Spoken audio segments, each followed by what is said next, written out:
하나님의 말씀 보겠습니다. 하나님 말씀은 이사야 50장입니다.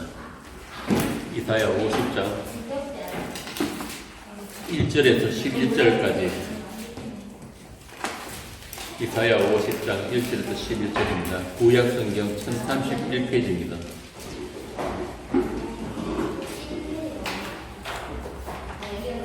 1절부터 11절까지 한 절씩 교독하겠습니다. 나 여호와가 이같이 말하노라. 내가 너희의 어미를 내보낸 이혼 정서가 어디 있느냐? 내가 어느 체주에게 너희를 팔았느냐? 보라, 너희는 너희 죄악으로 말미암아 팔렸고 너희의 어미는 너희의 배역함으로 말미암아 내 보냄을 받았느니라. 내가 와서도 사람이 없었으며 내가 불러도 대답하는 자가 없었으면 어찌 되느냐? 내 손이 어찌 짧아 구속하지 못하겠느냐? 내게 어찌 건질 능력이 있겠느냐? 보라, 내가 꾸짖어 바다를 마르게 하며 강들을 사방이 되게 하며 물이 없어졌으므로 물고기들이 아치를 내며 바다에 없어지고 내가 흑암으로 하늘을 입히며 굵은 배로 덮느니라. 주 여호와께서 학자들이 너를 이르리가 나로 공부한 자들 말로 어떻게 도와줄 줄을 알게 하시고 아침마다 깨우치시되 나의 길을 깨우치사 학자들 같이 알아듣게 하시리다. 주 여호와께서 나의 귀를 여셨으므로 내가 거역하지도 아니하며 뒤로 물러가지도 아니하며 나를 내린 자들에게 내 등을 맡기며 나의 시험을 치는 자들에게 나의 뺨을 맡기며 모욕과 시련을 당하여도 내 얼굴을 가리지 아니하였느니라. 주 여호와께서 나를 도우심으로 내가 부끄러워하지 아니하고 내 얼굴을 부싯돌 같이 굳게 하였으므로 내가 수치를 당하지 아니할 줄 아노라. 나를 그렇게 하시니가 가까이 계시니 나와 함께 절정은 누구냐? 나와 함께 절치여자 나의 계절이 누구냐? 내게 가까이 나아오시라. 보라, 주 여호와께서 나를 도우시리니 나를 정죄할 자 누구냐? 보라, 그들은 다 옥과 같이 헤어지며 점이 그들을 먹으리라. 너희 중에 여호와를 경외하며 그의 종의 목소리를 들정하는 자가 누구냐? 그가 분명하여 빛이 없는 자는 빛으로 여호와의 이름을 경외하며 자기 하나님께 의지하시옵소서. 함께 읽겠습니다. 보라, 오늘 기울고 회복을 불러주는 자여, 너희가 다 너희 불꽃 가운데로 걸어가며 너희가 비운 햇불 가운데로 걸어갈지어다. 너희가 내 손에서 얻을 것이 이것이라. 너희가 고통이 있는 곳에 누우리라. 아멘. 우리가 방금 읽은 이사야 50장에는 두 종류의 사람이 등장합니다. 하나는 죄에 팔려간 사람과 또 여호와의 이름을 의지해서 어렵게 된 사람이 있어요. 여기서 이렇게 두 사람이 대조되어서 나오는데, 죄에 팔렸다는 말은 스스로 죄의 종이 되었다, 죄의 노예가 되었다, 이런 뜻이에요. 그러니까 죄가 끄는 대로, 죄가 시키는 대로 끌려갈 수밖에 없는 상태가 죄의 종이라고 합니다.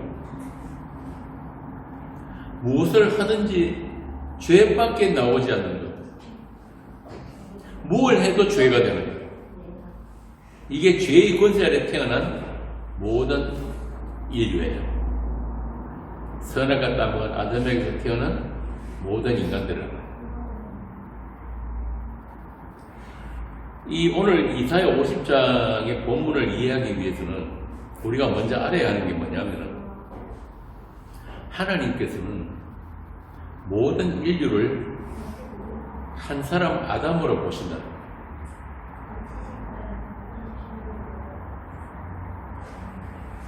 그래서 이스라엘 역시 아담의 자손이잖아.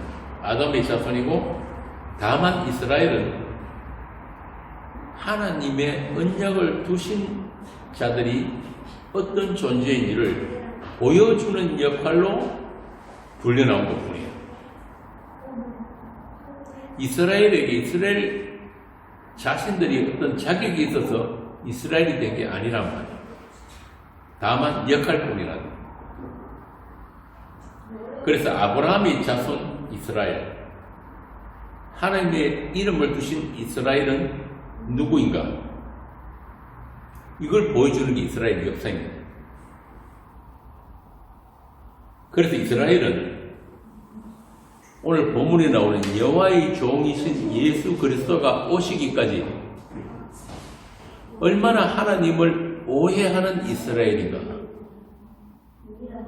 얼마나 이스라엘에 합당치 않은 이스라엘인가를 보여주는 사람들. 이스라엘의 역사 내내 그들이 얼마나 하나님의 말씀을 듣지 못했고 보지 못했고 순종하지 못하는 이스라엘인지를 폭로당해야 하는 것입니다. 그게 이스라엘의 존재 이유예요. 그래서 구약의 역사 동안 이스라엘에는 하나님의 말씀을 맡은 선지자들이 등장하게 됩니다. 그들에 의해서 이스라엘은 철저하게 구원 불가능한 이스라엘로 고발되는 거예요. 선지자들이 하는 일이 그거란 말이에요. 왜 너희들은 구원받지 못하는 자들인가?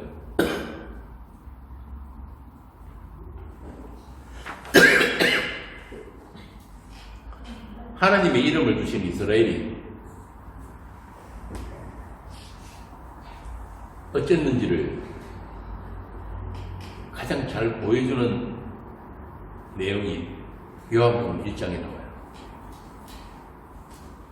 하나님이 직접 그들에게 왔는데, 유다 지파의 자손으로 이스라엘에 오셨다 왔는데 그분을 아는 사람이 아무도 없었어요. 그들을 불러도 대답하는 자도 없고, 이 말은 뭐냐면 생명이 있는 분이 오셨는데 그 생명을 알아보는 자가 없더라. 빛이 왔는데 빛을 아무도 모르더라고요. 그 말은 한마디로 아무도 산 자가 없더라. 다 죽은 세상이더라. 이렇게 하나님을 알아보지도 못하는 이스라엘, 이걸 죄에 팔려간 이스라엘, 오늘 본문에 나오는 너희 죄악에 팔려. 쉽게 말해서 다 죽었더라. 창세기 3장에 보면 하나님이 너희가 먹으면 정령 죽으리라 했던 그 선악 과를 아담이 먹었잖아. 그래서 그때부터 모든 아담에서 난 자들은 다 죽었단 말이야. 죽음 안에서 태어난 사람들.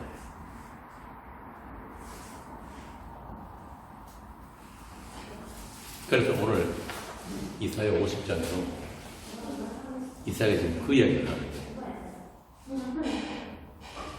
죄에 팔려간 이스라엘, 벌거벗은 이스라엘. 그런데 그 벌거벗음의 수치조차도 깨닫지 못하는 이스라엘, 무감각한 이스라엘, 감각이 없는 거예요. 죄에 대한 감각조차 없단 말이에요.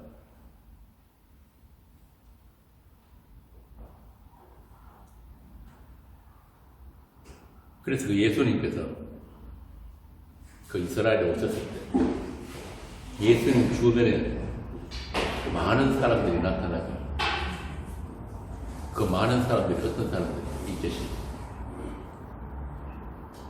안 못 보는 사람, 귀머거리, 말 못하는 사람, 문둥병자, 귀신 들린 자. 이게 이스라엘이라고 당시에.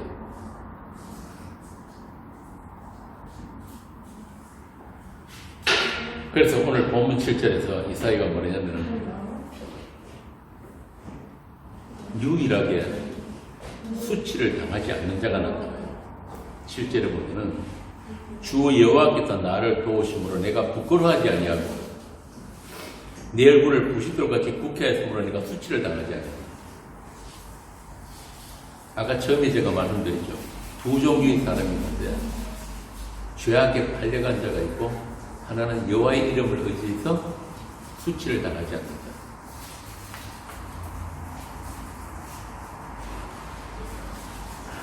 자, 이렇게 오직 여호와의 이름만 의지하고 하나님이 그를 부끄럽지 않게 하신 자.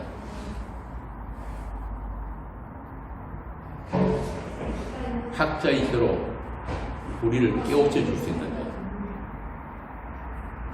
하나님의 말씀을 들을 수 있는 자. 누구예요? 누구? 예수 그리스도. 제가 전에 말씀드렸죠. 이 구약의 모든 이 선지자들은 이사야부터 예레미야, 에스겔 이 사람들은 전부 다 누구 역할을 한다? 오실 예수 그리스도를 앞당겨서 선취해서 보여주는 그 역할. 그분을 가리키는 역할.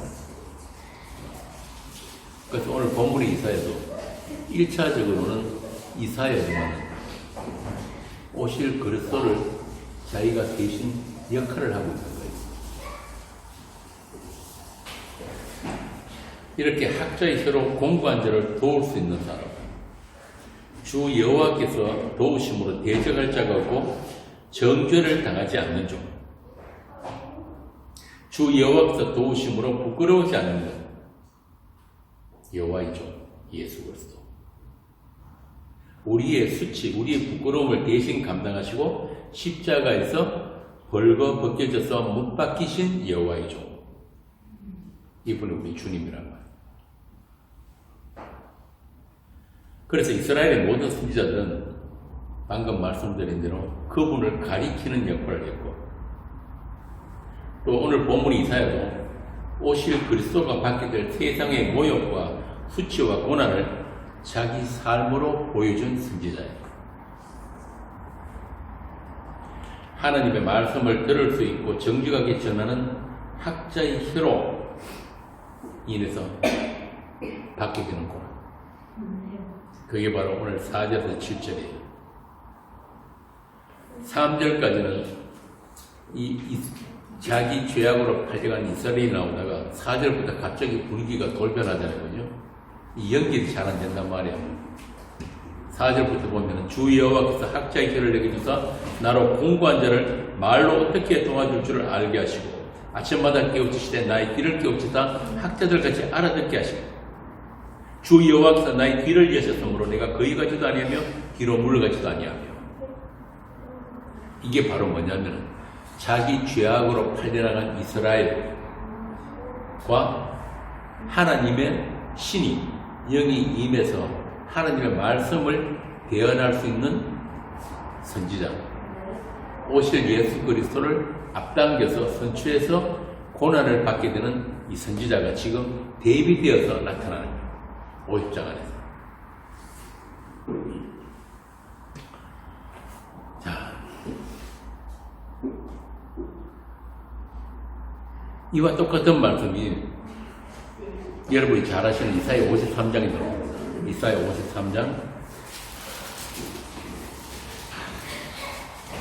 제가 읽을게요. 우리가 전한 것을 누가 믿었느냐? 여호와의 팔이 누구에게 나타났느냐? 그는 주 앞에서 자라나기를 연한 순 같고 마른 땅에서 나온 뿌리 같아서 고 모양도 없고 풍처도 없은즉 우리가 보기에 흥분할 만한 것이 아름다운 것이 없도다. 그는 멸시를 받아 사람들에게 버림을 받았으며 강구를 많이 겪었으며 질고를 하는 자라. 마치 사람들이 그에게서 얼굴을 가리는 것 같이 멸시를 당하였고 우리도 그를 귀히 여기지 아니하였도다. 그는 실로 우리의 질고를 지고 우리의 슬픔을 당하였거늘 우리는 생각하기를 그는 징벌을 받아 하나님께 맞으며 고난을 당한다 하였노라. 그가 질림은 우리 허물 때문이요 그가 상함은 우리 죄악 때문이라. 그가 징계를 받음으로 우리는 평안을 누리고 그가 칭칭에 받음으로 우리는 나음을 받았다. 이 예수 그리스도의 받으실 고난을 구약의 선지자들이 미리 앞당겨서 다 받았단 말이에요. 뭐라 그럽니까? 수염이 뽑히고 모욕과 침뱉음을 당하고 심지어는 이사야같이 톱으로 켬을 당하기도 했어요. 어떤 선지자는 마누라가 죽은데 울지도 못하게 하고 잠자는 것도 반은 왼쪽으로 누우셔 반은 오른쪽으로 누우셔야 되고 똥에다가 떡을 구워 먹어야 되고 이런 것들이 전부 다 오실 그분을 미리 앞당겨서 보여주는 것이다. 자, 이렇게 미리 우리가 선지식이라 그러죠. 미리 선지자들이 하는 일들에 대해서 이해를 하고 난 뒤에라 이제 본문이 이해가 된단 말이죠. 자, 그러면 이 말씀이 어떻게 예수님에게 실현되었는지 신약 복음서에서 한번 찾아봅시다. 마태복음 26장 67절과 68절.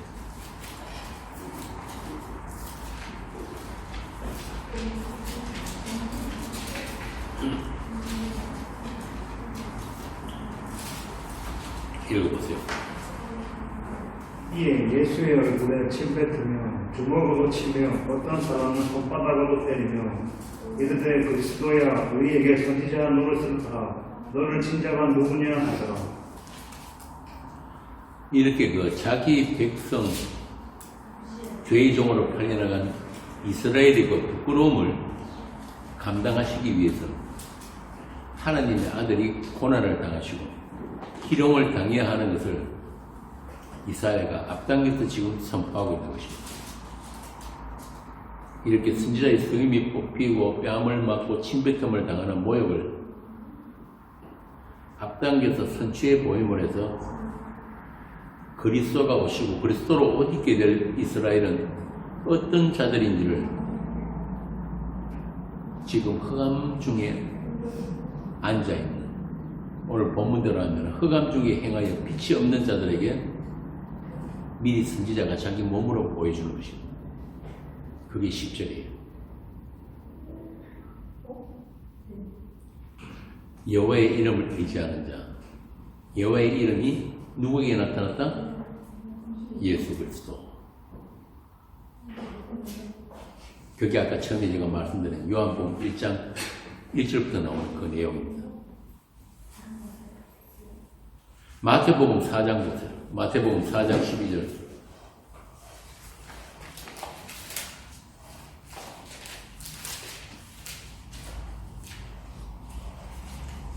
(12절에서) 17절까지 읽고 예수께서 요한이 접했음을 들으시고 갈릴리 눈물로 가셨다가 나사렛을 떠나 스불론과 납달리 지경 해변에 있는 가버나움에 가서 사시니 이는 선지자 이사야를 통하여 하신 말씀을 이루게 하심이라. 일러스되 스불론 땅과 납달리 땅과 요단강 저편 해변길과 이방의 갈릴리여 흑암에 앉은 백성이 큰 빛을 보았고 사망의 땅과 그늘에 앉은 자들에게 빛이 비치었도다 하였느니라. 이때부터 예수께서 비로소 전파하여 이르시되 회개하라 천국이 가까웠느니라 하시더라. 똑같죠? 이때 예수님이 인용하시는 그 이사야 9장 말씀이거든요. 오늘 그 50장 10절에도 같은 내용입니다. 이렇게 이스라엘은, 하나님이 보신 이스라엘은 흑암 중에 앉아있고 흑암 중에 행하는 빛이 없는 자들. 이렇게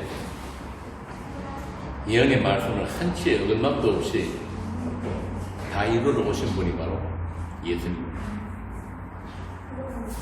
여호와의 종 예수 그리스도에 의해서 구약의 선지자들에 의해서 예언된 그 말씀들이 정말 한치의 빈틈도 없이 그대로 이루어지단 말입니다. 이렇게 여호와의 종으로 오신 예수님은 우리의 연약함을 위해서 우리와 같이 시험을 받으셨으나 죄는 없으신 분이다. 히브리서 4장이라고. 그래서 그분은 우리를 도우실 수가 있는 분이라고 하는 것이다. 이 땅에서 메시아의 그 일을 하시는 동안 이분은 한 번도 자기 마음대로 하신 게 없어요. 오직 아버지의 뜻을 이루기 위해서 하나님께 온전히 순종하셨고 십자가에 죽기까지 순종하심으로 예수가 우리의 의와 거룩이 되신 것입니다. 하나님이신 그분이 스스로 십자가에 못 박히심으로 우리를 정죄하던 그 문서, 그 의문의 문서를 십자가로 도말해 버리셨다. 찢어 버리셨다. 오늘 본문 8절 봅시다. 나를 어렵다 하신 이가 가까이 계시니 나와 다툴 자가 누구냐? 나와 함께 설지어다. 나의 대적이 누구냐? 내게 가까이 나올지어다. 보라, 주 여호와께서 나를 도우시니 나를 정죄할 자가 누구냐? 보라, 그들은 나무와 같이 헤어지며 좀이 그들을 먹으리라. 이 똑같은 말씀이 로마서 8장에 있습니다. 로마서 8장. 좀 기니까 오늘 제가 읽도록 할게요. 로마서 8장. 그러므로 이제 그리스도 예수 안에 있는 자에게는 결코 정죄함이 없는, 이는 그리스도 예수 안에 있는 생명의 성령의 법이 죄와 사망의 법에서 너를 해방하였으리라. 이 죄의 문제. 오늘 이사야 50장에는 이 주제가 죄의 문제, 죄라는 것입니다.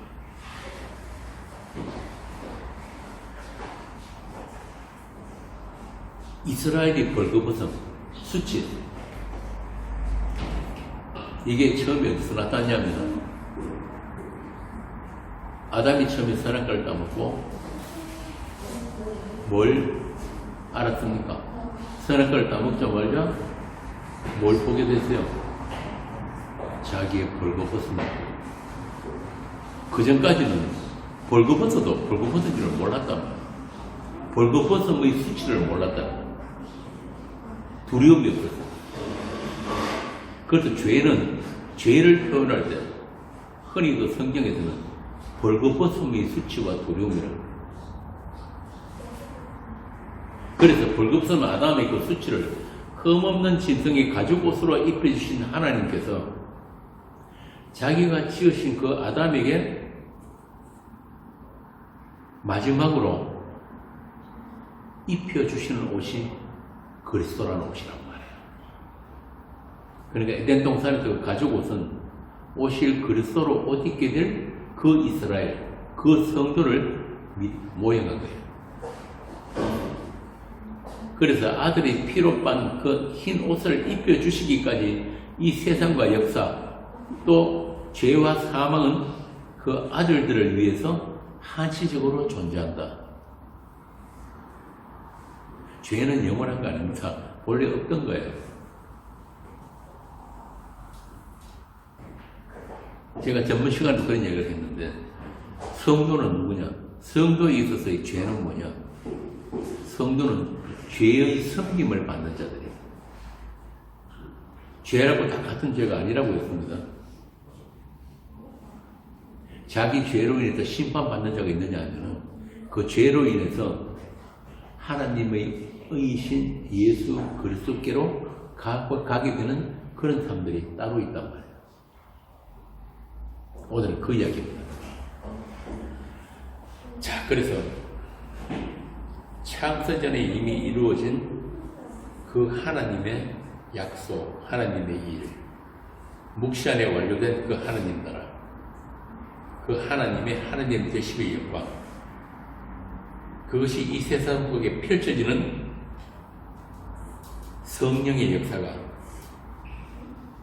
다시 말하면 이미 묵시안에 완료되어 있는 그 하나님의 약속, 그것들을 담아가시고 오셔서 우리들로 하여금 하나하나 빠짐없이 우리 수준에 맞게, 눈높이에 맞게 우리 인생을 통해서 깨달아가고 또 알게 하시고 또 그 말씀 앞에 우리로 하여금 항복하게 하시는 그 모든 일을 하시는 분이 성령이에요.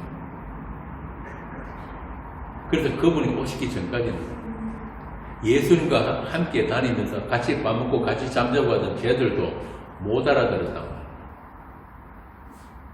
오늘 이사야가 지금 이런 말씀을 선포를 하지만은 죄에 팔려간 그 이스라엘은 이 이사야의 말씀을 알아들었습니까? 못 알아듣습니까? 못 알아듣는 거예요. 그러니까 맨날 하나님이 넌 왜 우리 못 알아듣는 사람을 자꾸 하는 거야? 우리도 열심히 하나님 잘 섬기고 있는데 이제 그만해라. 내 분명히 이야기했다 그만해라. 그 선지자들이 뭐라 그럽니까? 내가 진짜 그만하라고 입을 닫으라고 그러면 속에서 불이 일어나가지고 할 수 없이 한다 그러잖아요. 그래 잡혀가고 수염 뽑히고 두드려 맞고 죽고 그런다고. 그래서 이제는 그 구약 39권에서 말씀하신 그 말씀들이 아들로 말씀하신 마지막 때에 다 이루어진 거예요. 히브리서 1장에 하신 그 말씀이라고. 그 이루어진 그 말씀들을 다 이루어진 것들을 누가 오셨다? 성령 예수 그리스도의 아들이 오셔가지고 우리 한 사람 한 사람들 안에 그 말씀을 새기기 시작하는 거예요. 오늘 여기 4절부터 나오는 학자의 혀, 학자가 들을 수 있는 귀를 성령께서 새롭게 창조해내신 거예요. 그들을 교회라고 합니다.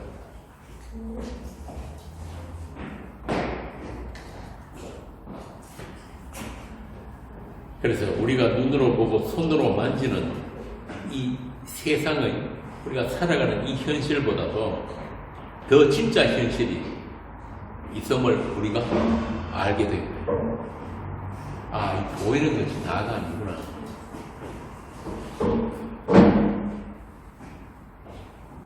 자, 그러면 우리가 살아가는 이 현실보다 더 진짜 현실이 어떤 거예요? 제가 아까 말씀드린 대로 이미 이루어져 있는 그 현실, 이미 묵시 안에 완료되어 있는 그 진짜 현실이 어떤 거예요? 계시록 19장 4절부터 한번 또 24장로와 내 생물이 엎드려 보좌에 앉으신 하나님께 경배하여 이르되 아멘 할렐루야 하니 보좌에서 음성이 나서 이르시되 하나님의 종들 곧 그를 경외하는 너희들과 작은 자나 큰 자나 다 우리 하나님께 찬송하나 하더라. 또 내가 들으니 허다한 무리의 음성과도 같고 많은 물소리와도 같고 큰 우레소리와도 같은 소리도 이르되 할렐루야 주 우리 하나님 곧 전능하신 이가 통치하시도다. 우리가 즐거워하고 크게 기뻐하며 그에게 영광을 돌리되 어린 양의 본인 기약이 이를 얻고 그의 아내가 자신을 준비하였으므로 그에게 빛나고 깨끗한 세마포 옷을 입도록 허락하셨으니 이 세마포 옷은 성도들의 옳은 행실이로다 하더라. 천사가 내게 말하기를 기록하라. 어린 양의 본인 잔치에 청함을 받은 자들은 복이 있도다 하고 또 내게 말하되 이것은 하나님의 참되신 말씀이라 하기로 내가 그분 앞에 엎드려 경배하려 하니 그가 나에게 말하기를 나는 너와 및 형제의 증언을 받은 내 형제들과 같이 된 종이니 삼가 그래하지 말고 오직 하나님께 경배하라. 예수의 증언은 예언의 영이라 하더라. 거기까지 9절에 보니까 내게 말하되 이것은 하나님의 참되신 말씀이라. 이것은 아니고 이들은이에요. 이 사람들이 성도들이 하나님의 말씀이 되었다고. 자, 이렇게 어린 양의 혼인 잔치가 이 성경 제일 마지막에 나옵니다. 그런데 이 어린 양의 혼인 잔치는 이미 묵시 안에 이루어진 거예요. 그것을 예수님께서 이 땅에 와가지고 역사 속에서 실행하신 게 뭐냐면 예수님의 마지막 유월절 잔치. 마태복음 26장에 나오는 그 예수님이 유월절 마지막 잔을 드신 그 이야기예요. 그런데 마지막 이 잔을 예수님께서 뭐라 그럽니까? 제자들하고 마시고 난 뒤에 마지막 잔은 어디서 마신다? 내 아버지의 나라에서 새 것으로 너희와 함께 마시는 날까지 마시지 아니하리라 그런단 말이에요. 기억나시죠? 이게 예수님의 마지막 유월절이에요. 그래서 이 유월절에서 포도주를 마시고 떡을 떼는 게 이게 뭐냐면 하나님 나라의 어린 양이 그 혼인 잔치를 예수님께서 직접 실현해서 보여주신 그 장면이에요. 분명히 그날은 이루어졌고 또 올 것이다. 그래서 이 죽었던 이스라엘이 죄에 팔려간 창녀 고멜 같은 그 신부가 아름다운 세마파 옷을 입고 혼인식장에 들어가는 그 이야기. 그래서 여기 보면은 옳은 행실이 뭐라 그럽니까? 뭐가 옳은 행실이다? 세마포 옷이에요. 세마포 옷. 착하게 살고 똑바로 살고 교회 열심히 다녀가지고 어린 양이 보낸 장치에 들어가는 게 아니고 그분이 입혀주시는 세마포 옷을 입어야지 신부가 된다 이 말이에요.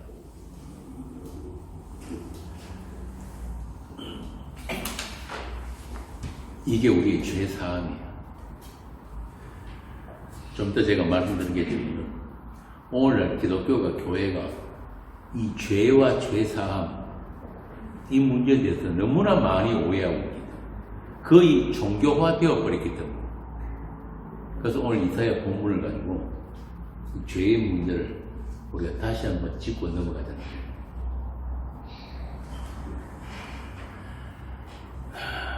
이렇게 여러분들은 이미 하늘의 그 혼인잔치에 정결한 신부로 확정된 분들이에요.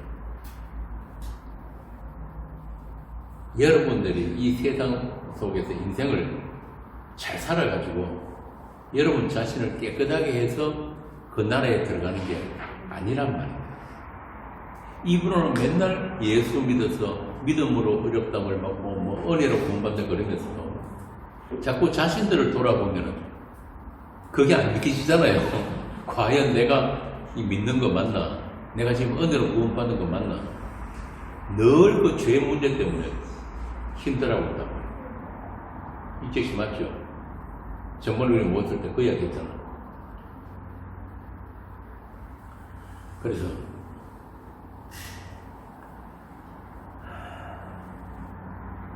하나님의 피로 사신 교회란 무엇인가? 여러분들을 정죄할 자도 대적할 자도 어떤 것도 없는 오늘 본문대로 하나님으로부터 어렵담을 받은 자, 그 이스라엘은 누구인가?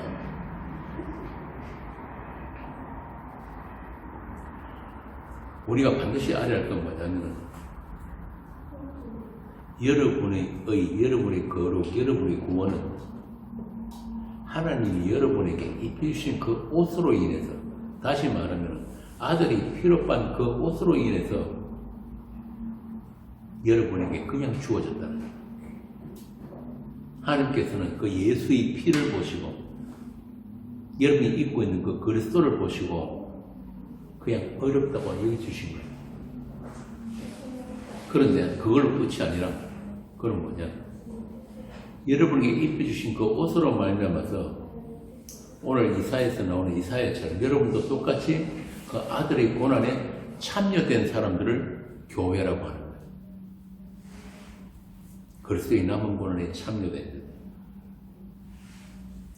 여러분에게 주신 그 약속 때문에, 말씀 때문에, 그 약속의 시 때문에 세상은 듣지도 못하고 말할 수도 없는 그 하나님의 말씀 때문에 이사야가 당했던 그 수모와 욕과 비난을 여러분도 똑같이 당할 수밖에 없다. 쉽게 말하면 여러분이 살고 싶은 인생을 못 산다 이 말입니다.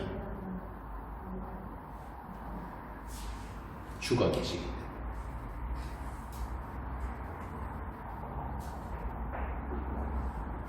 그게 하나님의 보살피심이에요. 그 보살피심이 없는 걸 뭐라고 하냐면 심판이라고. 그냥 내어버려 두십니다. 뭘 아까 처음에 제가 뭐라 그랬죠? 이스라엘은 어떻게 됐다? 죄에 팔렸다. 팔렸다는 말은 내가 스스로 선택했다는 말이 아닙니다. 오늘도 이 본문에 처음에 나오잖아요. 내가 너희들을 어떤 체주에게 팔았느냐? 하나님이 파신 게 아니라 너희들이 스스로 팔려갔다. 그 상태대로 그냥 내어버려 두신 것을 가지고 심판이라고 합니다. 그래서 예수님께서 이 땅에 오시면 그런 너희들을 하나님이 원하시는 그 뜻대로 그 약속대로 그 목적지에까지 데리고 가시기 위해서 오신 거예요. 이미 하나님께서 완성하신 그 하나님 나라, 그것이 어떤 나라이고 거기 있는 너희들이 어떤 하나님의 희생과 섬김으로 그런 아들들이 되었는지를 알게 하시기 위해서 우리는 아까 말씀드린 대로 눈 멀고 귀 먹고 안전병이고 귀신 들렸고 감각도 없는 문둥병자입니다.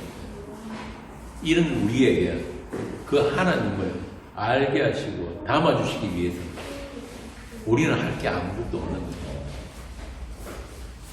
이제 우리는 할 게 아무것도 없다. 여기서부터 복음이 시작이에요. 그럼 성령이 오시면 어떻게 되나요? 그런 우리는 아무것도 요청한 적도 또는 그분 앞에 한 발자국 나간 적도 없는데 그냥 그분이 와가지고 일체 일어나, 그럼 일어나는 거예요. 진규 일어나와 나온 거예요. 그게 구원이에요. 그때부터 세상에 안 들리는 게 들리기 시작한다.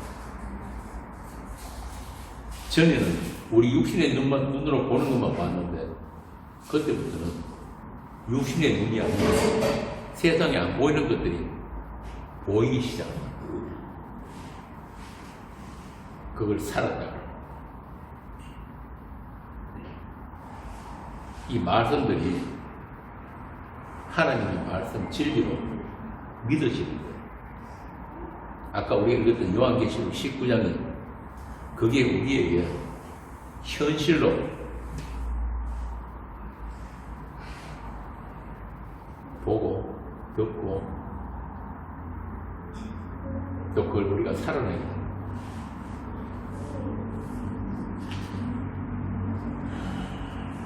그를 위해 가지고 예수님이 그냥 이 땅에 오셔가지고 순환당하고 고난당하고 십자가에 못 박혀서 아버지께 간 걸로 끝이 아니고 그분이 가셔가지고 우리에게 보내신 성령으로 인해가지고 그때부터 이제는 우리의 주가 계심을 우리가 인생 동안에 계속적으로 반복적으로 확인당하면서 살아갑니다. 그걸 예수님이 뭐냐면 나와 한 번이를 매깁니다. 너희 십자가를 지고 나를 쫓아라. 그 작업을 계속 하고 계십니다. 그냥 하늘에서 너희들 다 구원했다 뒤짐 지고 계신 게 아니고 그분이 지금 우리와 같이 계신다니까요. 쉽게 말하면 일체 인생을 그분이 사시는 아직 실감이 안 나요. 그래서 등장하는 게 뭐냐면 믿음이에요. 믿음. 가라사서 2장 2절에 바울이 뭐라고 합니까? 내가 그리스도와 함께 못 박혔다. 그런데 나는 지금 아직도 이 육체 가운데 이 약하고 이 진짜 이거 불편한 이 육체 가운데 아직 사는 것은 나를 위하여 자기 몸을 버리신 하나님의 아들을 믿는 믿음 가운데 사는 것이다. 그게 바로 그리스도가 내 인생을 사시는 거란 말이야. 나는 내 마음대로 살았는데 나중에 보니까 그분께서 자기가 사시는 인생으로 미리 만들어 놓으셨다. 언제? 창대적 때.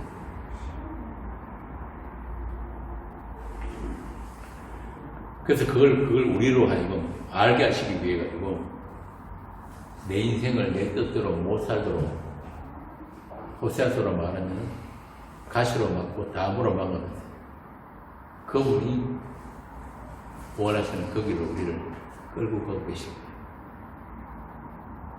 우리가 뭐 아무리 반항을 하고 내 멋대로 살았습니다. 아닙니다. 나는 뭐 내가 원하는 인생 산 것밖에 없습니다 하더라도 상관없어요. 우리 어떠함을 안 보신단 말이고. 그래서 그런 동행과 그분의 보살피심이 있을 때 우리는 그때 하는 거예요. 나를 어렵다 하시는 이가 가까이 계신, 오늘 본문에 나오는 그 말씀이에요. 나를 어렵다 하신 분이 가까이 계시니, 나를 부끄럽게 하지 않으시는 그분이 나의 주가 되심을 안다. 언제? 원수의 목전에서 내게 상을 베푸시다.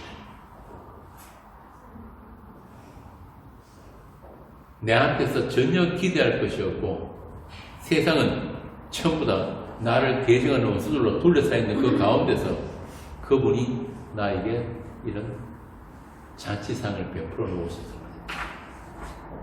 그분이 내 머리에 기름을 부으셨습니다. 그때 그분의 손길이 느껴지고 그분의 체온이 내게 느껴지는 거예요. 그걸 하나님과의 동행이라는 거예요. 이 사망의 골짜기를 통과하면서 그분의 지팡이와 막대기가 나를 지키고 계심을 아는 거예요. 그래서 여러분 각자 인생 하나하나가 다 맞춤 인생이에요. 여러분한테 가장 적합하고 가장 좋은 인생으로 하나님이 맞추어 놓으신 거예요. 그러니까 성도들은 세상과 비교할 필요가 없어요.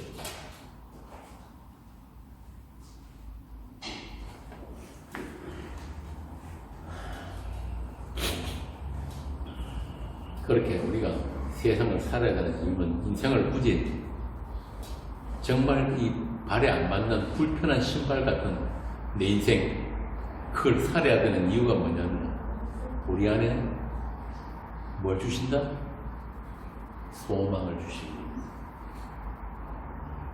이 세상 희망이 아니고 보이지 않는 소망을 주시기 위해 별세의 소망, 아버지 집의 소망, 그것으로 차츰차츰 우리 안에 채워집니다. 그 소망이 채워질 때마다 뭐가 뺏긴다? 내 뜻대로 살고 싶어 하던 그 핑크빛 인생이 차츰차츰 무너져 내립니다. 그래서 교회는 모일 때마다 그 소망을 나누는 곳입니다. 우리가 아까 읽었던 그 요한계시록 19장에 나오는 어린 양의 혼인잔치, 그걸 바라보면서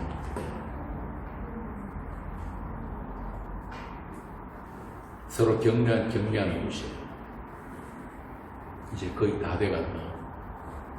우리 이제 곧 갈 거야. 그 자리. 아니, 이미 우리는 그곳에 있어.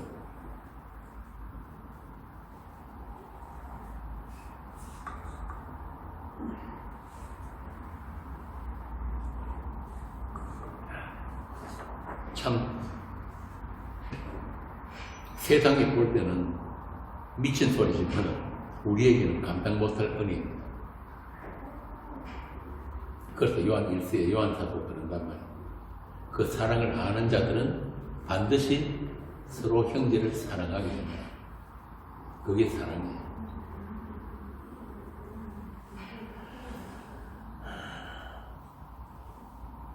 우리 남편 되시는 그 주님 앞에 얼굴을 들지 못하는 창녀 고멜처럼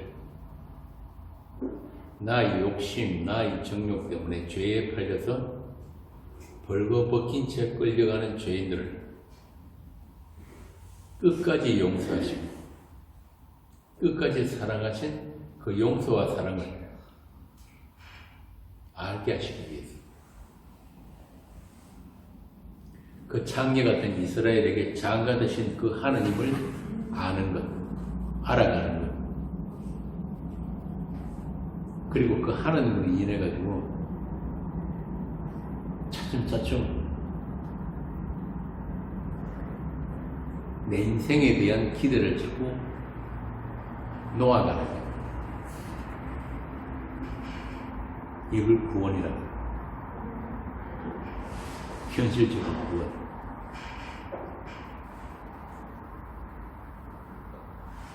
참 그분의 그 은혜 앞에서는, 그 사랑 앞에서는 아무것도 내 걸 내놓을 것이 없는 그걸 빈손이라고 합니다.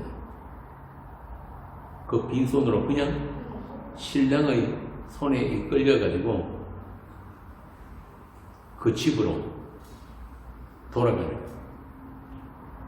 이게 우리 믿음의 여정이고 모든 성도들의 인생입니다. 우리를 내가 봐도 내가 아닌데 어디 한 구석도 깨끗한 데가 없는다. 그런데 우리를 정말 순결한 그런 아내로, 한 몸된 교회로, 또 형제 자매로 부르시기를 부끄러워하지 아니하시는 것은 거룩하게 하시는 이와 거룩하게 함을 입은 자들이 다 한 근원에서 났기 때문에. 히브리서 2장 11절.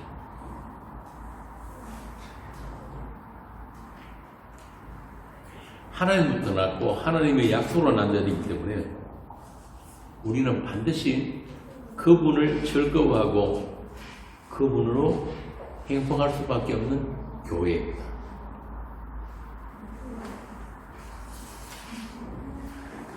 그래서 교회는 하나님이 그들 안에 계신 자들입니다. 내 밖에 계신 그 하나님을 내가 잘 섬겨서 그분에게 얻어낼 것이 있는 자들이 아니라 이미 그분이 내 안으로 들어와 버리십니다. 그래서 더 이상 우리는 나를 증명하고 나를 정당화하기 위한 그런 종교 행위, 그런 법 만들기가 필요가 없단 말이에요. 하나님의 말씀을 자기를 위해서 이용하거나 지키려고 애쓰지 않는다. 왜? 그들에게는 죄에 팔린 기억이 있기 때문에, 또 그 죄의 세력으로부터 건짐을 받은 흔적이 있기 때문에, 그렇게 값없는 구원은 죄에 팔려간 자신을 인정하는 자에게 주어지는 오직 은혜입니다. 오직 하나님의 피로 갖추고 사신 그 감당 못할 은혜를 입은 자들에게 남편 되신 하나님께서 이렇게 말씀하셨습니다. 호세아 2장 14절 읽어보세요. 호세아 2장 14절. 그러므로 보라, 내가 그를 타일러 거친 들로 데리고 가서 말로 위로하고, 계속 20절까지 계속 읽어보세요. 거기서 비로소 그의 포도원을 그에게 주고 앞을 골짜기로 소망의 문을 삼아 주리니, 그가 거기서 응대하기를 어렸을 때와 애굽 땅에서 올라오던 날과 같이 하리라. 여호와께서 이르시되 그날에 내가 나를 내 남편이라 일컫고 다시는 내 바알이라 일컫지 아니하리라. 내가 바알들의 이름을 그의 입에서 제거하여 다시는 그의 이름을 기억하여 부르는 일이 없게 하리라. 그날에는 내가 그들을 위하여 들짐승과 공중의 새와 땅의 곤충과 더불어 언약을 맺으며 또 이 땅에서 활과 칼을 꺾고 전쟁을 없이 하고 그들도 평안히 눕게 하리라. 내가 내게 장가들어 영원히 살되 공의와 정의와 은총과 긍휼이 여김으로 내게 장가들며 진실함으로 내게 장가들리니 내가 여호와를 알리라. 거기까지. 여호와를 알았다는 거예요. 이 땅에 오신 여호와가 누구예요? 예수. 그분을 아는 것보다 더 큰 축복이 없단 말이에요. 그 여호와를, 그 예수를 어떻게 합니까? 성령께서 우리에게 찾아오십니다. 여러분의 인생에 그분이 개입하시면 그렇게 알게 돼요. 우리에게 자기 자신을 내어주신 그 하나님을 아는 것, 그것 외에 다른 모든 것들 다 잠시 보이다 없어지는 안개일 뿐입니다. 우리 인생에 남는 것은 내 인생을 사신 그 그리스도, 그 하나님, 그리고 우리를 끌고 가신 그분의 궤적이라고 그러죠. 그 궤적마다 우리는 끝까지 뿌리치고 반항하고 한 것뿐인데, 그때마다 그분이 우리를 끌고 가시는 그 모든 그 여정들, 우리 위에 죄로 팔려간 우리 위에 덮으신 그 하나님의 그 은혜, 그것만 남게 됩니다. 그 모든 것들이 우리가 하나님과 영혼을 살게 되면서 부르게 되는 찬송이란 말입니다. 그 은혜의 영광이죠.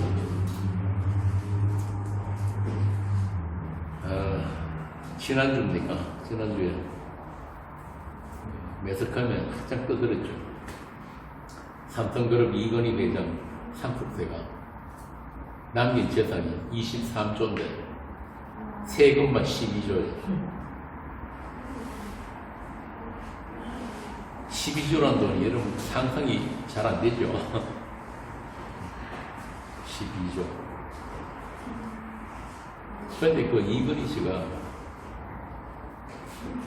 가지고 간 게 만원짜리 한 장이 있습니까? 뭐 그런 말도 있더라고요. 죽어서 입고 가는 그 수의에는 주머니가 없다고. 참 재밌는 말. 그렇게 많은 재산을 남긴 게 무슨 의미가 있습니까? 평생을 그 사람은 그냥 숫자놀이 한 거예요. 숫자놀이. 비형 하나 동그라미 하나 더 하고 빼고. 디모데전서에도 보면 그런 말씀이 있다. 너희가 아무것도 가지고 온 것이 없으면 빈손으로 간다. 그런데 아까 제가 뭐라고 했습니까? 우리가 갖고 갈 거 딱 하나 있다 그러죠.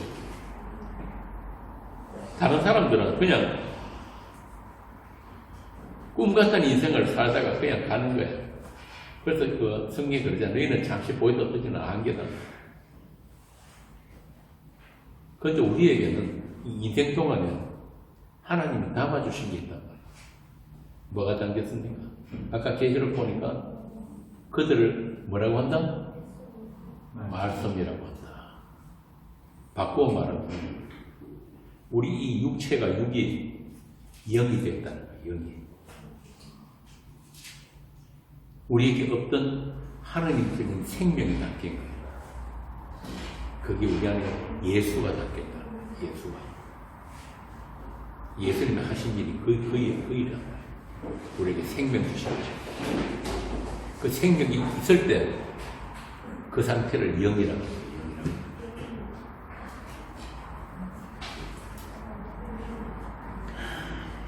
그래서 원래 이 인간들에게는 자기 소유라는 게 없어요.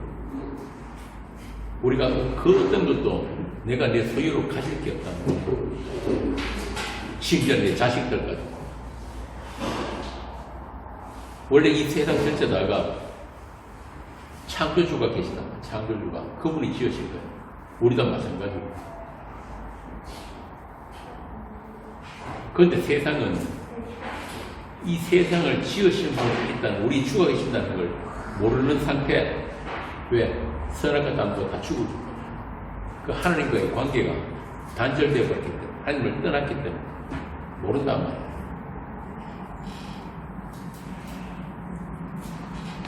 그런데 우리에게는 누가 계신다? 주가 계시는 분. 그것을 어떻게 알게 됩니까? 그분이 죽으심 안에서 연합되어 오는 거예요. 그분의 죽음이 성령을 통해서 우리에게 나누어짐으로 말이에요. 로마서에 나오잖아요. 그분의 죽음에 연합된 것처럼 너희가 그분의 부활에도 같이 연합된 것이다. 그래서 우리에게는 이 모든 보이는 것들, 모든 만물들이, 모든 사건들이 다 그분의 주대심이라는 그 한 가지로 다 모아지게 되는 거예요. 바꾸어 말하면 모든 것들이 합력하여서 뭘 이룬다? 하나님의 선을 이루는 그런 하나님의 역사 가운데서 우리가 지금 살고 있는 거예요. 그래서 여러분이 살고 있는 그 시간은 그냥 세상이 흘러가는 시간과 다른 시간이에요. 그걸 수직적인 시간이라고 합니다. 그 시간 속에 살고 있다. 그 시간 속에 있는 자들만 보는 것이 다르고 듣는 것이 다르고 다 다른 거예요.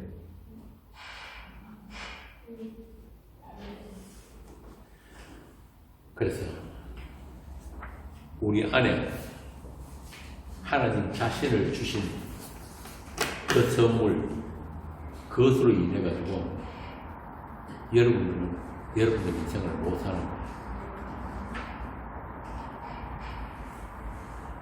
이렇게 생명이 없는 자에게는 20조 아니라 200조라도 아무 의미가 없는 거예요. 평생 그것 때문에 고생만 하다 가는 거지. 그 얼마나 고생했겠어요. 그거 지키려고. 예수님도 그러시잖아요. 누가복음에 보면은 삶과 모든 탐심을 물리치라. 이 탐심이라는 게 뭐냐면 자기 소유를 늘리고 자기 소유를 지킴을 해가지고 자기 존재, 나 있음을 확인하고 싶어요.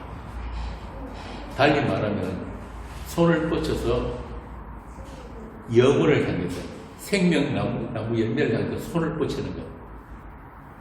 이걸 이 세상 동안 인간들이 할 수 있는 것은 재물, 명예, 지식 뭐 이런 것들 이런 것을 통해 가지고 자기 정당성을 확보하는 이걸 탐심이라고 합니다. 그래서 예수님이 누가복음에 뭐냐면 산과 모든 탐심을 물리쳐라. 사람의 생명이 그 소유에 능력함이 있지 아니하다. 너희들의 많은 소유를 끌어모은다고 해가지고 생명이 있는 거 아니다 이 말이에요.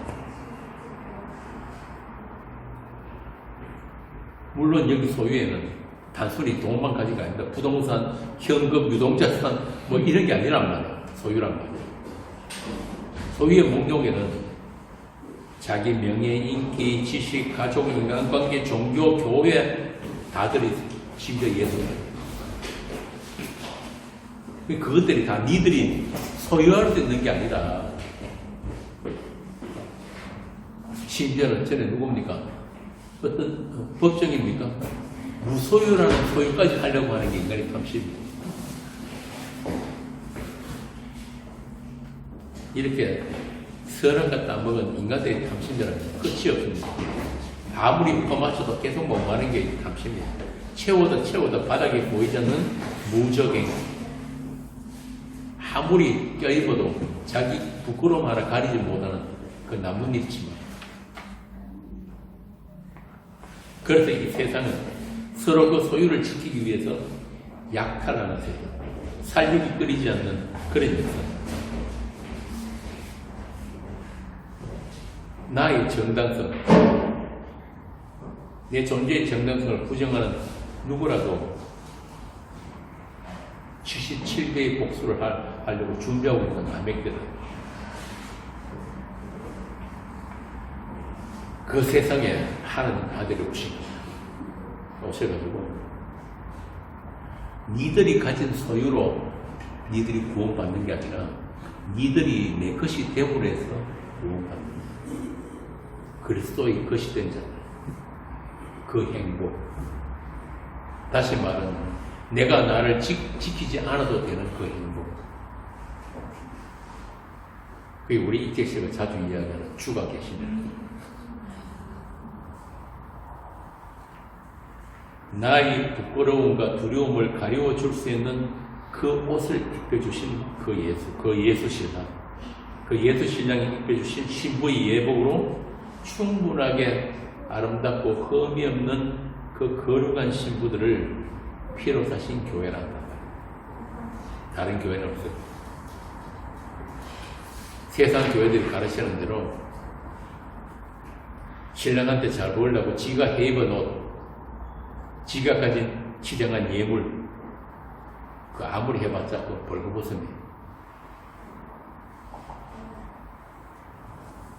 예배당에 모인 사람들 경쟁시켜가지고 기도 배틀, 헌금 배틀, 착하게 살기 배틀 아무리 해봤자 신랑이 입혀주신 그 예복 없으면은 본인 단체에 못 들어갑니다. 그 신랑이라는 옷, 그리스도로 옷 입은 그 구원이 무엇인지를 알게 된 사람들이 누구냐? 죄에 팔려간 적이 있는 이스라엘. 그래서 오늘 하나님 본문에 그러잖아요. 내가 너희들을 구원 못해서 구원 못한 게 아니다. 너희들이 구원은 누가 오셔야 된다? 예수가 오셔야 된다. 내가 너희들을 채주 채권자한테 팔아버린 것도 아니고 니들 의미를 연정선에서 내보낸 적도 없다는 거야.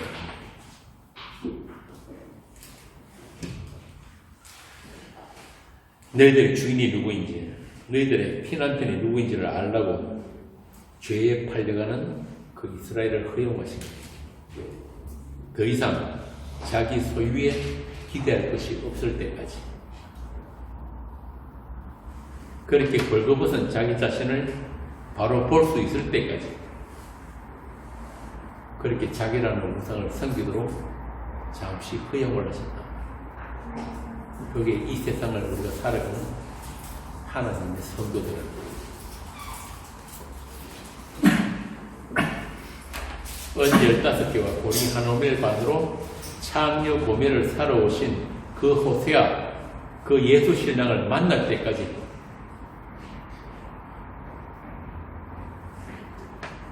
그렇게 우리는 본래 하나님의 소유였는데 죄에 팔려서 마귀의 소유된 그 인생을 우리가 맛보게 됩니다. 체험하게 됩니다. 그래서 그런 우리들을 주께서 오셔가지고 그 강한 자를 결박하시고 마귀의 세관된 우리를 빼들어 가십니다. 이렇다가 또 찾아옵니다. 그걸 가지고 구약에서는 여호와의 전쟁이라고 하고 신약에서는 십자가의 승리라고 하는 것입니다. 자, 이게 바로 우리의 처음 자리로 돌아가 하나님과 화목게 되고 하나님 되심이라는 그 영광에 참여된 그 하나님은 우리가 있기도 전에 아들로 약속하신 그 하나님이시기 때문에 약속의 하나님으로서 자기 책임을 다하신 것을 성경에서 하나님의 의라고 합니다. 그리고 그 하나님의 약속을 정말 면목 없이 받게 된 우리를 하나님께서 의롭다 하시고 그게 믿음이라고 해요. 그게 믿음으로. 그래서 항상 믿음이 등장할 때 뭐가 너는 아니다? 우리의 우리는 아니야. 우리가 예수 믿은 것도 아니고 우리가 하나님을 찾은 것도 아니고 우리가 찾는 하나님은 항상 가짜니까. 왜 가짜일지? 우리는 늘 나를 위한 하나님밖에 모르니까.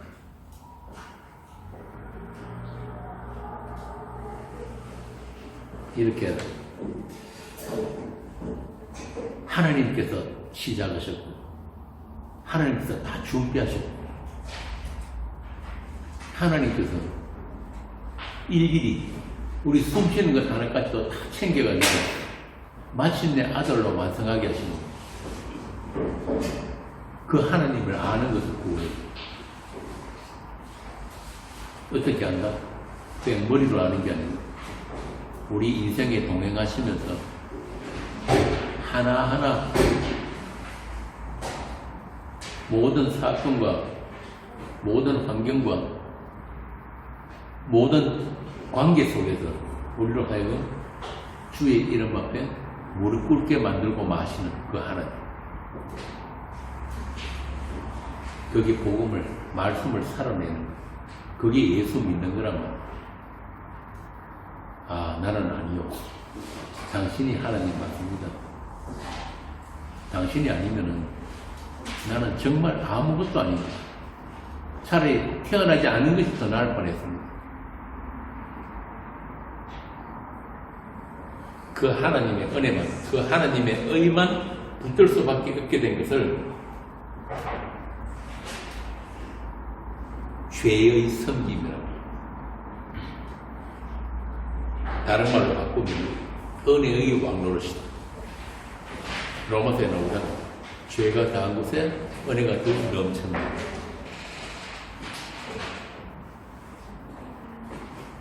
로마서 5장이죠. 율법이 들어온 것은 범죄를 더하게 하다. 범죄를 더한다는 말은 죄로 분명히 드러나게 합니다. 그러나 죄가 더한 곳에 은혜가 더욱 넘쳐나니 은혜는 절대세, 은혜는 필요한. 이는 죄가 사망 안에서 왕노릇한 것 같이 은혜도 또한 의로 말미암아 왕노릇하여 우리 주 예수 그리스도로 말미암아 영생에 이르게 하려 합니다. 이렇게 죄라는 것은 성도가 있을 죄는 하나님의 의를 나타내기 위한 죄입니다. 하나님의 의이신 예수 그리스도를 위한 죄란 말이에요. 그래서 선악과로 죽은 아담이 생명나무이신 예수께로 가서 사람으로 완성되는, 이게 진짜 사람이에요. 하나님 만드신 사람, 하나님의 형상으로 만드신 사람, 그걸 아들이라고 해요.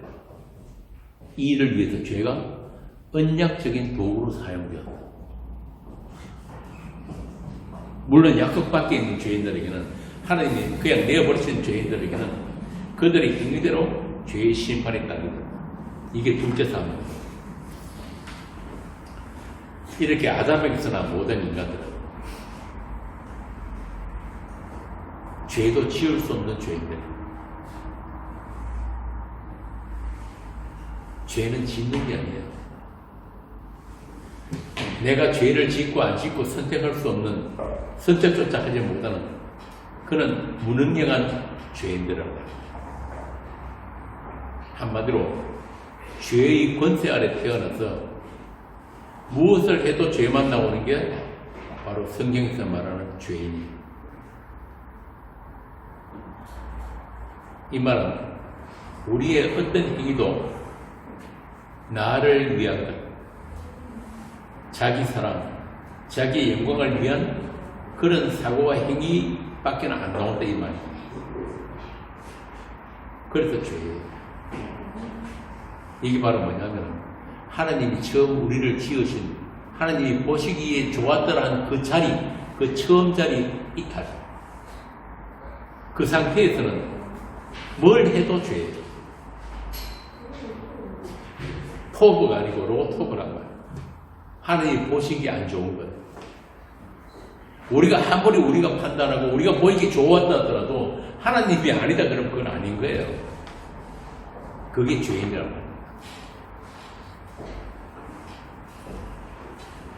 우리를 지으신 목적이 뭐라고 그랬습니까? 진규씨. 은혜의 영광 찬송. 그걸 바로 그거란 말이에요. 그런데 우리는 누구의 영광을 찬송합니까? 내 영광. 세상 영광. 빗나간 거예요, 지금. 그래서 창세기 1장에서 선하다는, 보기 좋았다는 그것에서 벗어나 있는 상태. 그런데 그건 왜 하나님이 그렇게 벗어나는 것을 허용을 하셨는가? 이 뜻이. 전번에 내한테 질문한 그거잖아요. 참 세상 살기 싫다. 빨리 죽고 싶다. 하나님이 그런 세상이 살기 싫도록 불편하도록 일부러 그렇게 세상에 보내셨다니까. 하나님이 잠깐 이렇게 실수하셔가지고 잠깐 딴 생각하고 졸고 있는 새에 아담이 선악을 다 먹어버린 게 아니란 말이에요. 예. 그게 처음부터 하나님이 계획 안에 들어있던 거란 말이에요. 그러니까 진짜 하나님의 사람은 성도라면 이 세상 사는 게 불편한 게 맞는 거예요.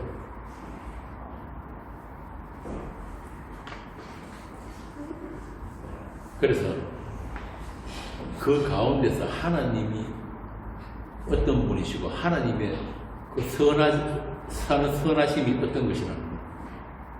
그러니까 우리가 생각하는 그 선이 아니고 우리가 아는 그 선악이 아니고, 그래서 하나님께서 처음에 너희들에게는 선과 악을 아는 허락 안 됐다는 건 뭐냐면은 그 하나님의 선만 선이기 때문에, 하나님이 하시는 일은 다 선이기 때문에, 그걸 우리가 이 인생 속에서 죄인의 삶을 통해서 죄 있는 육신을 살아가면서 그걸 배우게 되는 거예요. 그래서 결국 그 마지막 궁극적인 그 자리는 어디로 가느냐? 예수 이름 앞에 무릎 꿇는 그 자리로 하나님 반드시 거기로 데려가신다. 그 과정이에요, 전부 다. 그 과정이 필요한 게 죄란 거예요.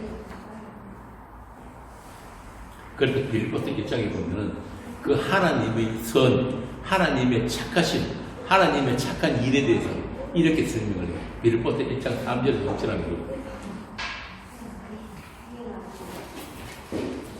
내가 너희를 생각할 때마다 나의 하나님께 감사하며 간구할 때마다 너희 무리를 위하여 기쁨으로 항상 간구하며 너희가 첫날부터 이제까지 복음을 위한 일에 참여하고 있기 때문이라. 너희 안에서 착한 일을 시작하신 이가 그리스도 예수의 날까지 이루실 줄을 우리가 확신하노라. 아멘. 우리 안에 착한 일을 시작하신 이가 누구라고요? 예수. 하나님께서 이미 우리 안에 그 착한 일을 위해 가지고 천지 만물을 지어 놓으시고 그 훈련장 속에 우리를 집어넣어 가지고 하나님이 무엇인지, 하나님이 착한 일이라는 게 무엇인지를 직접 배우게 하십니다. 언제까지? 그리스도 예수의 날까지. 그 그리스도 예수의 날이 궁극적인 하나님 완성이, 그 날이, 그 일이 무엇인가? 에베소 1장 10절합니다.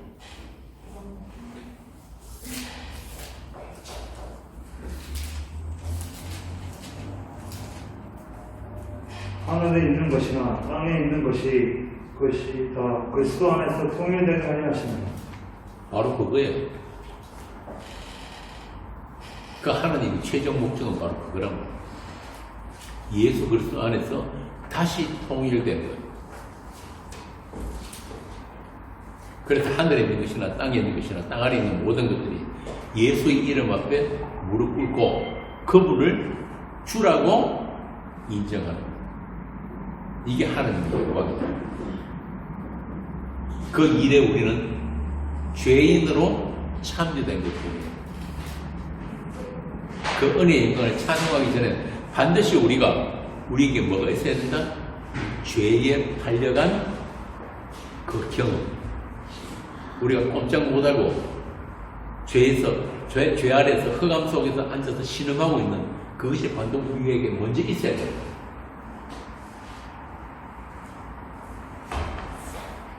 이렇게 하나님께서는 우리가 있기 전부터 그리스도에 의한, 그리스도를 위한 그리스도로 통일됨을 하나님이 정하셨어요. 그 하나님의 영광에 충만한 데 이르기 위해서 우리 교회가 마침내 이 땅에 세워지기 시작합니다. 그게 에베소서 3장입니다. 에베소서 3장 14절부터 한번 읽어봅시다. 이러므로 내가 하늘과 땅에 있는 각 족속에게 이름을 주신 아버지 앞에 무릎을 꿇고 비노니 그의 영광의 풍성함을 따라 그의 성령으로 말미암아 너희 속 사람을 능력으로 강건하게 하시오며 믿음으로 말미암아 그리스도께서 너희 마음에 계시게 하시었고 너희가 사랑 가운데서 뿌리가 박히고 터가 굳어져서 능히 모든 성도와 함께 지식에 넘치는 그리스도의 사랑을 알고 그 너비와 길이와 높이와 깊이가 어떠함을 깨달아 하나님의 모든 충만하신 것으로 너희에게 충만하게 하시기를 구하노라. 하나님의 영광이 어디서 그럽니까? 교회 아닙니까? 그분의 피로 타신 교회는 하나님의 영광입니다. 그리스도 안에 그 영원 무궁한 영광. 그래서 그 교회는 하나님의 아들을 믿는 것과 아는 일에 하나가 되어서 온전한 사람을 이루어 그리스도의 장성한 분량이 충만한 데까지 이르는 교회다. 그 일에 죄가 이용이 되고 동원이 됩니다. 하나님은 죄를 얼마든지 사용할 수 있는 하나님입니다. 자꾸 오해하시면 안 돼요. 아니, 어떻게 하나님께서 그렇게 죄인들을 죄를 허용을 하셨느냐. 제가 여러 번 이야기했지만 죄는 어떻게 죄가 승리된다? 하나님과의 관계에서만 죄라는 게 승리되는 거예요. 하나님이 죄 있다면 죄 있는 거 없다면 없는 거예요. 원래 하나님은 죄와 아무 상관도 없으신 어렵고 거룩하신 하나님이시기 때문에 얼마든지 그 죄를 하나님이 사용하실 수 있고 허용하실 수 있단 말이에요. 제 말이 아니에요. 이사야 46장에 보면 그렇잖아요. 하나님께서 뭐랬다? 빛도 지으시고 45장에 나는 빛도 짓고 어둠도 창조하며 평안도 짓고 환란도 창조한다. 이 어둠 환란이라는 게 뭐냐면 바로 악이에요. 악. 본래에는 악이라고 표현된다.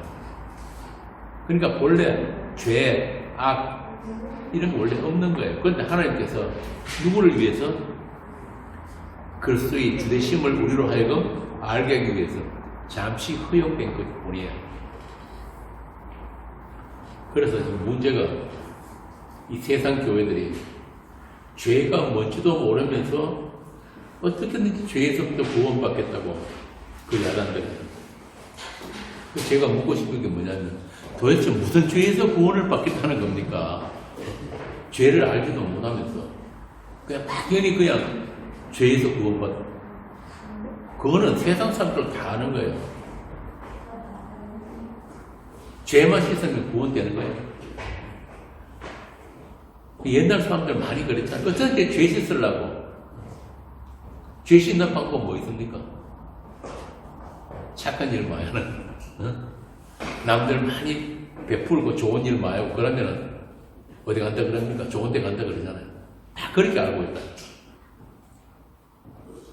쉽게 말해서 내가 나쁜 짓, 악한 짓 한 5개 했었는데 착한 짓, 좋은 거 한 7개 하고 이렇게 해가지고 한 2개 정도 남으니까 인간들이 알고 있는 죄 씻음, 죄로부터 구원은 그것밖에 없어요. 그런데 성경은 그렇게 이야기하지 않는다고요. 우리가 죄를 씻어서 구원받는 게 아니고 하나님의 의를 입어서 구원받는 거예요. 이게 완전히 다른 이야기란 말이에요. 이걸 제대로 모르니까, 교회가 이걸 제대로 이야기를 안 해주니까 죄에 대해서 자꾸 자신을 쳐다보면 난 아무리 봐도 이거는 구원받을 사람이 아닌 것 같던데, 구원은, 죄의 문제는 우리 소관이 아니라는 것도 알아야 돼요. 우리 구원은 우리한테, 우리 어떠함에 있는 게 아니고 하나님의 약속이에요, 약속. 그 약속 안에 죄도 있고 구원도 다 있단 말이에요. 그 하나님을 아는 게 우리 구원이에요. 요한복음에 나오잖아요. 영생은 뭐라고? 유일하신 하나님과 그의 본체 예수를 아는 것이라고. 아는 것. 제가 며칠 전에 우리 카페에 오늘 이 강론 내용들을 미리 좀 올려놨는데, 성경이 말하는 죄는, 성경이 말하는 그 죄로부터 구원은 뭐냐면 성경은 우리에게 죄를 이기라, 죄와 싸워서 이기라, 죄를 극복이라는 말을 하지 않습니다. 우리는 절대로 죄를 이길 수가 없어요. 오늘은 이긴 것 같은 내일 되면 또 진다는 거예요. 진짜 죄를 극복할 수 있다면 죽지 않는 사람이 나와야 돼요. 죄에 싹슨 사망이 있고. 그래서 이 죄의 문제, 죄를 처리할 분 따로 있는 거예요. 그분을 메시아라 그런단 말이에요. 그리스도. 그래서 우리는 그분이 누구신지를 아는 거예요. 이게 구원이에요. 여기서 안다는 말은 우리가 열심히 공부해서 학습해서 내 지식으로 안다는 그 뜻이 아닙니다. 그분에 의해서 찾아진 상태, 그분과 연합된 상태, 그분과 하나된 그리스도의 몸으로서의 아는 거예요. 그들만 죄가 뭔지를 아는 거예요. 그래서 아까 우리 진규 씨가 얘기한 대로 하나님이 보시기 좋은 상태는 뭐냐면 그 예수를 알고 그분이 하신 일에 대해서 그 은혜에 대해서 감사하고 찬송하는 것. 이게 우리를 지으신 목적이란 말이에요. 그 자리에 있게 됩니다. 그 자리가 교회예요. 그래서 죄의 용도는, 죄가 하는 일은 바로 그분이 하신 일, 다시 말해서 그분이 십자가, 그분이 죽으심에 우리로 하여금 연합되게 만들어주는 죄란 말이에요. 그 죄를 진짜 죄가 되게 하기 위해서 하나님은 율법까지 주셨단 말이에요. 율법까지. 그래서 그 죽으심에 그분이 십자가의 그 죽음에 연합된 자들만 그분의 부활에도 연합이 된다. 본래 업성인 티끌인 우리와 그 하나님 나라에서 영혼을 함께 하시려고 그분의 지혜와 전능으로 우리를 위해서 준비하신 것이 바로 뭐냐면 십자가. 그 십자가의 죽음이란 말이에요. 그런데 그 십자가의 죽음에 우리로 하여금 불러들이기 위해서는 먼저 우리가 뭐가 되어야 된다? 죄인이 되어야 되는 거예요. 왜 그 십자가 그 피가 아니면은 그 언약의 피가 아니면 우리는 존재도 아닌가를 먼저 알기 위해서 처절하게 그걸 체휼하고 고백하고 확보하기 위해서는 먼저 우리에게 우리가 어떻게 손도 댈 수 없는 그 죄의 문제, 이 적실하게 우리에게 체험되어져야 돼요. 이걸 가지고 한 단어로 뭐라고 하냐면 사랑이라고 합니다. 사랑. 그래서 아가서에 보면 뭐라고 그러죠? 사랑을 뭐라고 합니까? 사랑은 죽음같이 강하고 죽음이 됩니다.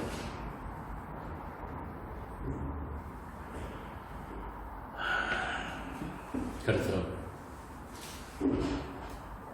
그 사랑을 모르도록 절대 알지 못하도록 그냥 내버려 두신 게 그게 심판이에요. 그래서 죄는 하나님의 사람들을 섬기는 죄입니다. 그래서 그 죄의 섬김을 받는 자들만 하나님을 알게 되는 거예요. 그들은 존재예요. 산자들. 그리고 그 생명이 없는 것들은 하나님과 영원히 함께 할 수 없다는 것을 보여주는 장치를 지옥이라고 합니다. 지옥이 나쁜 게 아니에요. 지옥도 하나님의 영광이라고 합니다.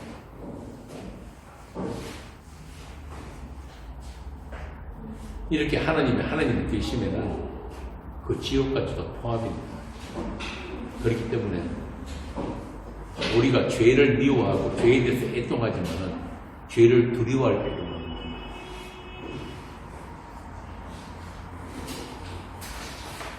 죄를 안 지으려고 애쓰는 분들 참 많잖아요. 착하게 살려고.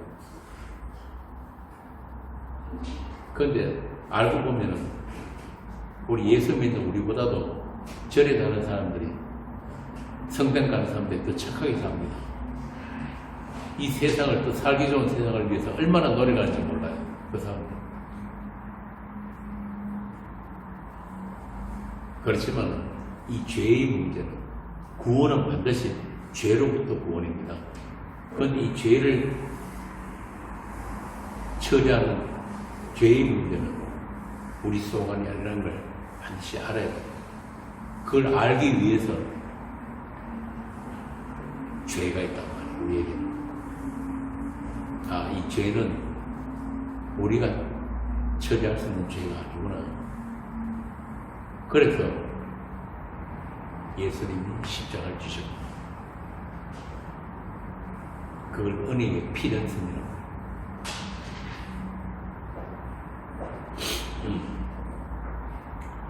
그래서 우리가 그 죄를 제대로 알 때, 그때만 우리가 그 예수 이름 앞에 무릎을 꿇게 되고, 우리를 피로 덮으신 그분을 사랑하게 되는 거예요. 화목 제물로 자기 아들을 내어주신 그 사랑이 먼저 우리 죄인들의 마음에 부어져야만 우리가 비로소 그 사랑에 대해서 눈이 열리고 우리 입으로 그분을 사랑하게 되는 거예요.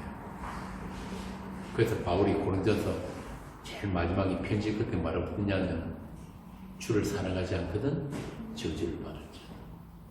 다시 말하면 하나님의 사랑이 부어지지 않은 자들은 저주받아 마땅하다. 자, 이렇게 죄로부터 구원, 그 은혜에 의해서 믿음으로 말미암아 받는 그 구원, 이것은 너희에게서 난 것이 아니요 하나님의 선물이다. 하나님의 선택으로만 주어지는 선물이지, 우리가 선택하거나 우리가 노력해서 얻어지는 게 아니라는 것부터 아는 것이 하나님을 아는 거예요. 그게 복음의 시작입니다.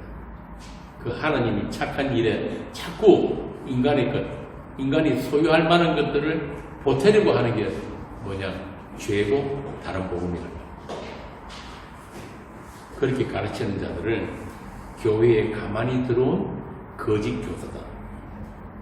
오늘 대부분의 세상 교회들입니다. 그래서 하나님께서는 먼저 그 사단의 회당에 집어넣었다가 빼내는 식으로 하나님의 의가 아닌 것들, 그리스도의 복음이 아닌 것들이 어떤 것인지를 배우게 하신 거예요. 세상 교회가 있는 이유는 그 때문이에요. 그래서 그들 종교인들은 세상 끝날까지 있어야 하고, 또 하나님의 심판은 그 하나님의 집으로부터 시작이 된다 그런 거예요. 오늘 이사야 본문에 나오는 죄에 팔린 이스라엘, 그들의 정음과 그들의 찬송이, 그런 세상의 불의, 그것들을 체험하면서 마침내 은혜의 영광으로 고백이 되어진다. 나를 의롭게 하시는 이가 가까이 계시니 나와 다툴 자가 누구냐? 나와 함께 설지어다. 나의 대적이 누구냐? 내게 가까이 올지어다. 보라, 주 여호와께서 나를 도우시리니 나를 정죄할 자가 누구냐? 보라, 그들은 다 옥과 같이 휘어지며 좀이 그들을 먹으리라. 이런 여러분들이 기쁨과 고백과 세상을 이기는 믿음과 이런 것들이 우리 안에 계신 그리스도로 말미암아 반드시 여러분들을 그렇게 새롭게 창조해 내실 것입니다. 우리를 흔들고 우리를 때리는 세상에게 그냥 등을 맡기시면 되는 거예요. 수음을 뽑는 자들에게 뺨을 맡기고 모욕과 침뱉음을 당하면서 세상의 모든 풍파를 온몸으로 받아내는 그런 성도들이 바로 하나님과 지금 동행하고 있는 여러분이에요. 그 세상을 향해서 학자의 혀로 그리스도의 복음을 전하는 그런 교회가 되기를 빕니다. 우리의 하나님께서 우리를 이 자리로 부르내신 그 하나님께서 반드시 그렇게 완성하실 거예요. 우리 내일은 영생이기 때문에 그렇습니다. 기도하겠습니다.